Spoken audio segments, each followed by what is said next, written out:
What's up, YouTube? It's the Action Figure Grader, also known as John, coming back to you with another quick video. I am really old, like 41. I'm 41 years old. Man. And I work out all the time because I used to be a big fat slob, and I work out really hard, like 2 hours a day. And usually around this time, I like to get a little nap in. Not a long nap. I'm not a sloth, but I like to get like a 45-minute nap in the afternoons to recharge the batteries before the wife and the kids get home. But I'm just so amped up after that AFA unboxing. I can't take a nap. I tried laying down and I'm just so jittery. I'm like a meth addict. I'm just bouncing off the walls. So I could not sleep. So I thought I'd do the video that I was planning on doing this morning before my day completely got hijacked by my AFA shipment. And so let's go ahead and do it. Let's go ahead and do the video. This is going to be another Polish bootleg. This, I promise, will be the last Polish bootleg that I show you guys until I manage to get them all graded. I've got a ton of them coming. I've sold a bunch of stuff on eBay here recently, and I took every red cent and bought Polish bootlegs with them because I'm just obsessed with them now. And this is one of them.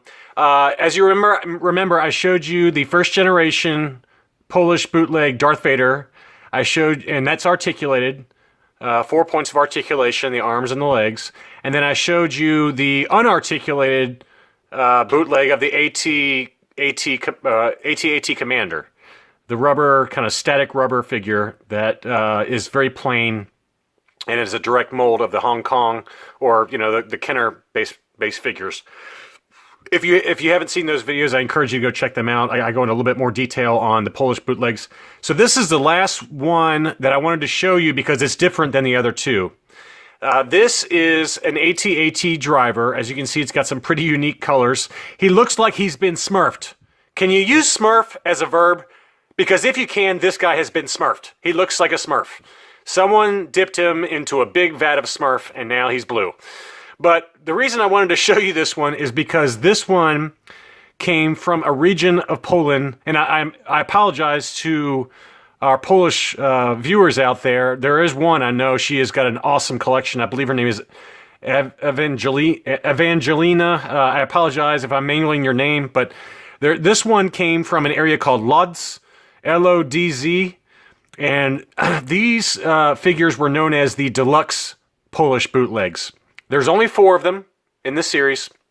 There's this one you see in front of you, the AT-AT Driver. This is the most common, the easiest one to find. There are 3 others. They are Yoda, and Yoda looks very cartoon-like. He looks very Clone Wars-ish, big buggy eyes. Very cool figure, though. Very expensive. You're going to pay $200 or $300 for one of those ungraded. So you got Yoda, you got the AT-AT Driver. You have the Gamorrean Guard, which is kind of an interesting choice, but that's the 3rd one.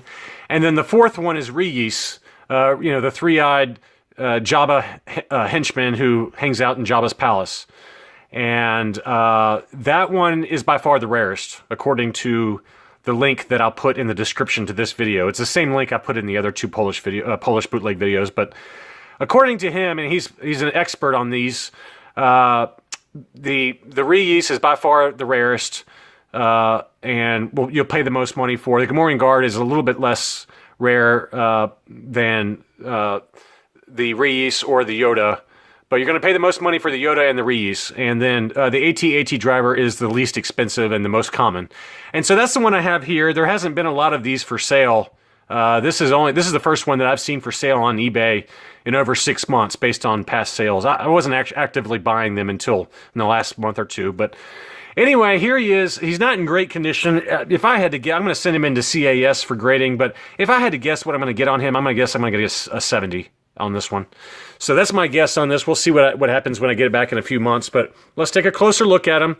As you can see, he's got a lot of paint wear around the face mask and the hands. Very blue figure.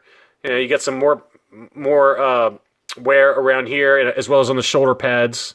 The paint is very worn, but a very cool figure. You can see that these do not have foot pegs, just like the other Polish bootlegs, but it is articulated. I'm going to be very carefully because these are very brittle. But the Lodz Deluxe series. The Deluxe series, I don't know why they call them Deluxe. I think that was a nickname given to them by collectors later on because the molds are extremely good. I mean, they're definitely on par with a Mexican, or they're better than a Mexican bootleg. They're probably on par with something like a Hungarian bootleg, if not a little bit better, or even an Uze bootleg. It's very comparable to that. Probably a step down from the Uzes, but much better than the ones you see from Gdansk, as well as obviously the rubber unarticulated bootlegs, which are the cheapest and most poorly made. But a very cool figure nonetheless, and these are going to set you back a little bit more than the third generation bootlegs from Gdansk or the unarticulated bootlegs. In terms of cost, you're expecting the unarticulated rubber bootlegs to be the least expensive. I'd say 20 to 30 bucks. The third generation Gdansk bootlegs will be next highest, 30 to 50. And then these Deluxe bootlegs, if you're doing a buy it now anyway, you're going to be paying, significantly more than that. I'd say, I think I paid $80 for this one. I don't remember, but which is probably too high, to be honest with you. I don't really know the market values of these that well. Some of the others out there, like Evangelina, I believe that's her name. I apologize if I'm mangling your name again, but she probably knows market values better than I do. She has an absolutely gorgeous near mint collection that she has on her videos on her channel, and I'm extremely jealous of them. But anyway, this is a cool figure, though. I'm guessing I'm going to get about a 70 on this one. I bet it comes back with like a 71.4 or something stupid. But I can't see it going into the 60s, just given that it's in fairly good shape, just a lot of paint wear. But I thought I'd show you this one. So that's the three different kinds that I have. I don't expect, there is a whole nother line that's and you can see it stands up pretty well. But there is one other set of bootlegs that came out very, very early on when the original Star Wars A New Hope came out in the late 70s, early 80s. That line was also 4 figures, and that was, let's see, Han Solo, the Tusken Raider, and Chewbacca, I believe, and Obi-Wan Kenobi. So those are the 4 in that original line. Those were unarticulated, but very expensive, very difficult to find. But I don't expect I'll ever see any of those for sale anytime soon, but maybe one day, we'll see.